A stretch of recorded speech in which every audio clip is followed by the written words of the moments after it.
Hi, everyone. I'm Michael Bruce, CMO at Agent Moves, and welcome to our Good to Great series. We're all about sharing amazing stories with top realtors and how they got there so we can help make more realtors great. So let's jump in today with our guest, David Cappelli. How you doing, David? I'm doing great. How are you? All right. Thank you so much. Thank you for joining us, David. So David's up in Toronto.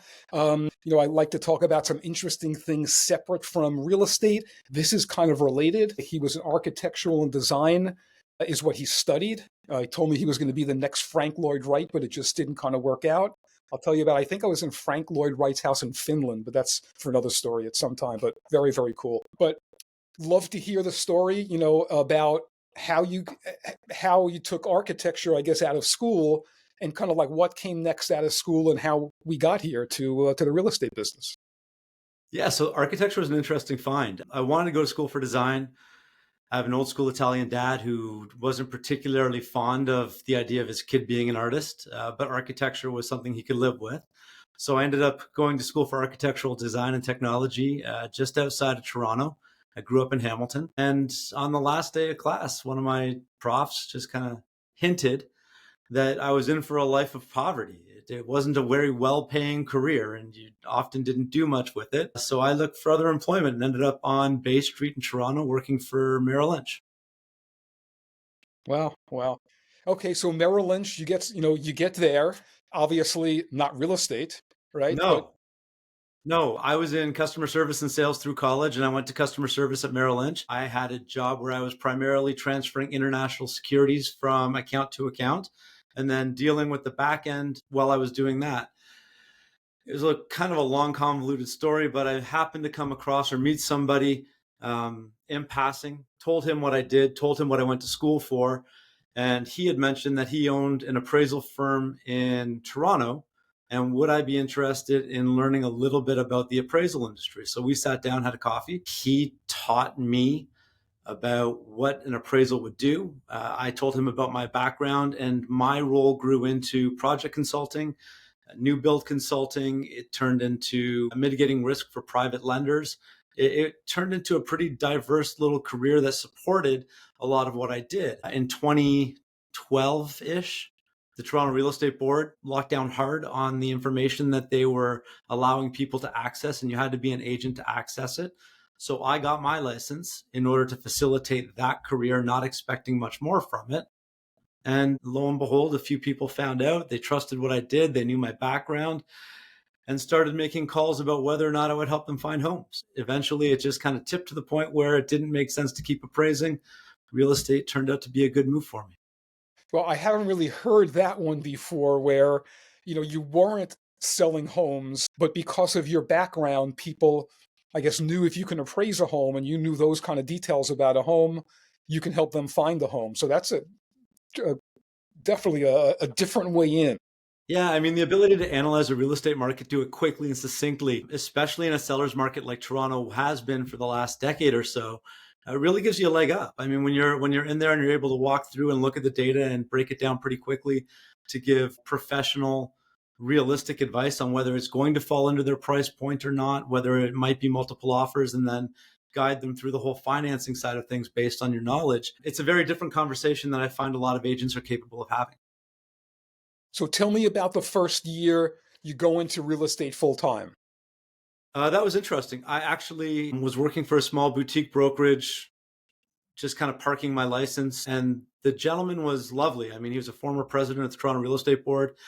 He had shut down his big Coldwell Banker office and was just kind of supporting people's licenses while they wanted to do other things. And again, over dinner, someone said, "You should call Philip at Keller Williams." And I went in to meet with Philip and we had a conversation. And I said, "Here's what I do. Here's how often I do it. Here's what I make." And he said, that's not bad for a part timer. He goes, "How do we get you to full time?" And I said, "You got to show me that I can do this or walk me through this to get to where I need to be so I don't have to worry about feeding my family." And he sat down, we went through a plan, broke it up pretty easily. And I'm still working for Philip. I think it's 9 years later, 10 years later. I love those stories. Yeah. Yeah. No, I mean, good people are hard to find. You've got to keep them in your life. Yeah, I've heard a lot of good things. Just so happens we're connected, to KW. But the agents I've been interviewing that have been there years and years, 15 years, 20, it really says a lot about the training, the approach they've taken, and how they treat their people. So, really nice to hear. So, okay, so you get in there, you got that. Tell me about the first year. How'd you do? How many, like, you knew that you wanted to at least do the business you were doing or then some. Yeah. How was that first year? First year was good. I was actually able to eclipse the year previous, both in the money I was making appraising and the money that I had made the year previous part-time as an agent. So that was good. It allowed me the confidence to kind of leave my appraisal license behind and hang that up and then continue forward and try to figure out how to build a business. So what are some of the things you did to build that first year? So you had obviously a decent sphere from the appraisal business, right? Yeah. I mean, so similar, right? You have those people, they're in your sphere. You had some business relationships as well. They're in your sphere. We know how important all of that is, right? How did you build it the first year was it out of your database? Was it knocking on doors? How did you get that business? Yeah. So one of the things, I mean, you don't really think about it, but the people that you know in your lives are going to be your biggest advocates in most cases. So the first year was primarily sphere of influence. I learned how to master the open house, added a few touches of my own to it. I love the psychology behind the open house. So figuring out how to hit the most amount of people in the shortest amount of time was something that I was ultra hyper focused on. So the methodology that I implemented was unique and set me aside in listing presentations. And if I wasn't busy with my own stuff, I would often do open houses for other people. And it's funny when you do things well, people that come through recognize it. So it let me organically grow the business when I didn't have my own. And when I did have my own, it set me aside because people were able to identify the differences between a professional and their cousin who worked at the library Monday to Friday. Yeah, really good. No, I love that. I love that you set something different, a strategy like in with open houses, right? Yeah. To do something different. And I have heard, I've had some incredibly successful agents, 15 years open houses. They love it, right? And they've built everything around that. So having something unique around it is a great, I ask agents about some niches that they may have, like connected with, whether you're a runner, right? It could be seniors, whatever it might be. What is that niche? But loving open houses is big, right? Because a lot of agents feel like, hey, that's my weekend. I want to be with my kids. So you dealing with that and making that kind of your own is, very, very strong. Yeah, so my open houses actually start on Thursday night, and it's funny that that's the one that gets the most attention because it's got the least competition. But on top of that, I door knock that neighborhood 350 to 400 doors, regardless of the season. And Toronto can get cold. I door knock that Tuesday and Wednesday and hand out a personal invitation that says Nosy Neighbor Open House tomorrow night. Come by for a cookie and a hot chocolate. And that's the one that gets people through on Saturday and Sunday because what a lot of people don't recognize is most people know somebody who wants to live in their area. And if they can come through on Thursday night and tell those friends to come by on Saturday or Sunday because they've already seen the house, your traffic is going to build significantly. That is an awesome tip. And that's what we look for from these interviews. I've done, I don't know, 25 or 30. I haven't heard that one yet. So Oh, I love hearing the new ones. The Thursday night, I've heard, you know, um, we bring the ice cream truck to the house, and yes, I have someone goes out 250 homes. They let the whole neighborhood know, the kids, awesome. But the strategy of Thursday night from the people in the neighborhood to get their friends is very, very smart. thank you. Yeah, really good. And that's what, it's a big brand thing, right? It's kind of what Agent Moves is looking to bring to agents, that kind of thinking, the strategy of stop selling, kind of start helping, and these things happen naturally. And that's a beautiful one. So, okay, you get going now, you're into year 2, 3, you're growing. Tell me some of the challenges you faced. I mean, there's a few. Toronto is a very saturated agent market. So I work in primarily the greater Toronto area. If you're looking at a map, it's Toronto about 1 hour in any direction is really considered the GTA. When I joined the real estate board, there was 30,000 agents. As of last year, there was 75, approximately. So it's a saturated market, and everybody I talk to says, "Yeah, I know somebody." It's just one of those things. So in a saturated market, setting yourself aside, being able to strategize well, both in the old school way to hit kind of the Gen Xers and up, and to hit that target audience with the Gen Z and down, or millennials and down. It's an interesting conversation. The one of the obstacles that I found was learning how to do all of this on a fly in a way that maintained a level of professionalism. So being around not just the older classmen in the industry and trying to glean from them, but embracing the changes in the market and surrounding myself with the young up and comers who have already looked at this and went, okay, so here's my approach. And the two of us can look at each other and go, okay, so here's what I'm going to tell you I think you should do. And here's how I'm going to tell you what you're doing will complement the business model that has built my level of success. So one of the biggest strategies I've had in the last 5 years, I mean, especially the last 5 years, is figuring out what platform is still cooking, what platform I need to get to, how to integrate those platforms to make sure that I'm hitting the right demographics. Those are the things that I still struggle with a little bit on a day-to-day basis because things are changing so rapidly. But that would be one of them. I mean, in a saturated market, setting yourself apart when everybody else is doing 80% of the same things, it's difficult sometimes. Yeah, and to your point with that, that's some growth in agents. I'm not sure what the data is in Canada. I know in the US, and I would think it's going to be very similar. It's something like 75% of people who you've sold a house to do not use the same realtor to sell their home because Yeah. they forgot who they were. Yeah. There's a lot of orphaning here in Toronto too. The other thing is, I mean, realistically, through the COVID years, a lot of people left.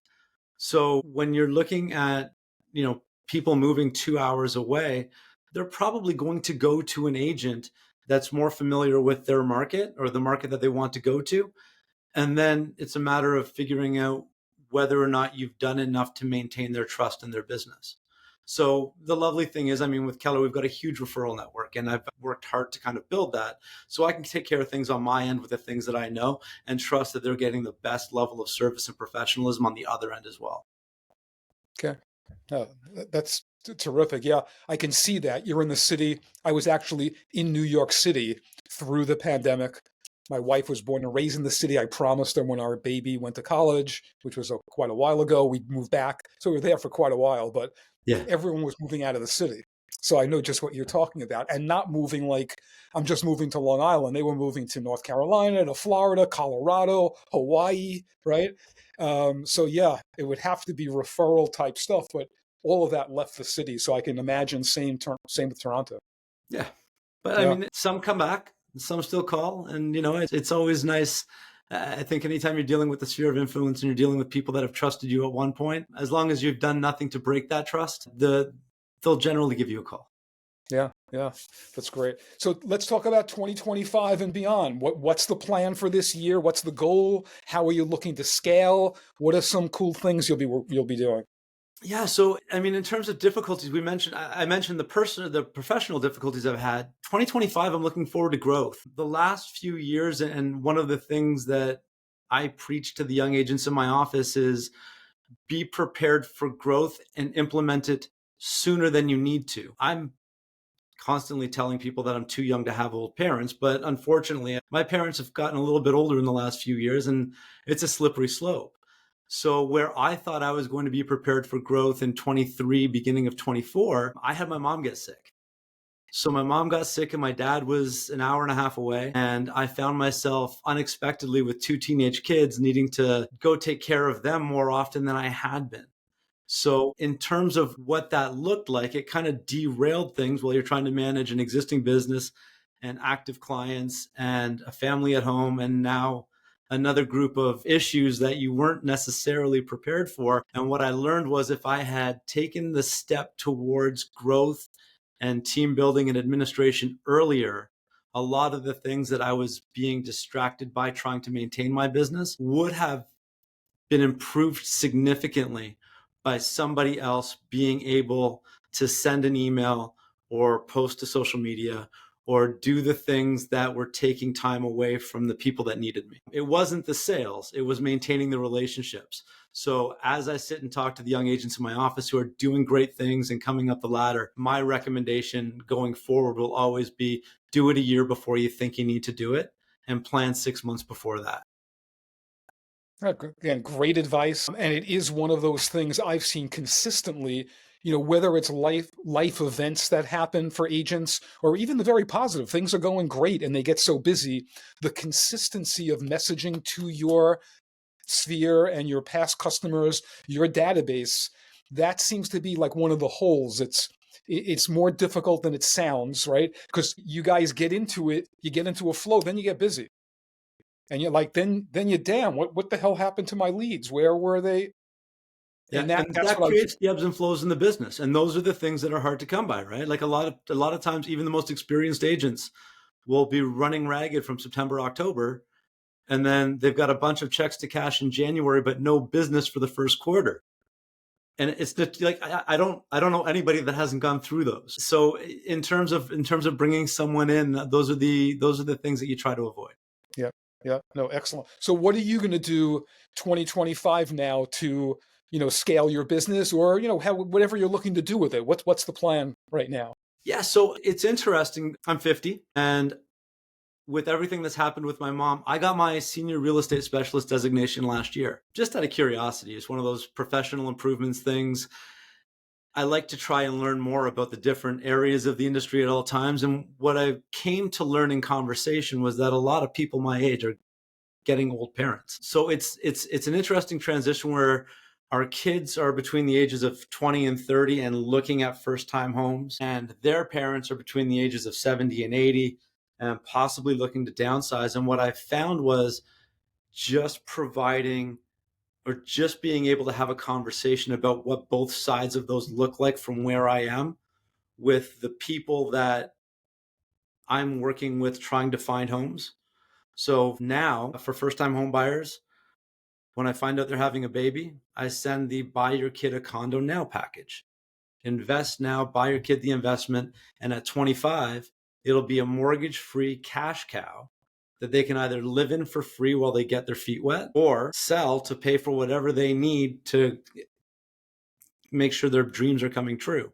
And from the other side of it, it's okay, so I know your parents aren't in the health that they needed to be in. Here are the people that can help package your home, make sure the move is ready to go. Here are the area experts in terms of what kind of care they need, whether it's just a senior living facility, a retirement community, or long-term care, and just understanding what both sides need reasonably while being able to provide the best service to the people that call me to say, hey, Dave, I'm ready for a move. So it's to answer your question, getting better on both sides of the business that I already know and doubling down on education and the minutia of what my particular niche needs so I can best serve their family, not just them. Excellent. I mean, this was great, David. This was, couldn't have enjoyed this more. I love hearing different tips. I love the one where if you knew they're having a baby, looking at, hey, instead of in the old days, in your parents' days in the US, you'd buy like savings bonds or something for the kid, right? Investing in real estate to build that wealth as just a financial platform. Brilliant. I mean, it's a great way to we know that investing in real estate, we know how it's going to appreciate each year. I mean, these are absolute givens, and there's so much then you can do with it, right? The flexibility, even if the parents had an issue 15 years later, you have this piece of real estate that has some great value in it. And somebody else has built your equity. Somebody else is paying down your mortgage. Like it's a beautiful investment. Yeah, yeah. No, we're working with someone now who owns a tremendous amount of rentals in a major city. I mean, one of the top cities. So there are thousands of first-time home buyers sitting there, and we're running a special program just dealing with renters to buy and showing them his formula on why you're really kind of just burning cash and how you can. And then, people think it's 20% down. No, there's a million grants. There's so much that they don't know. And to your point, it's all about education.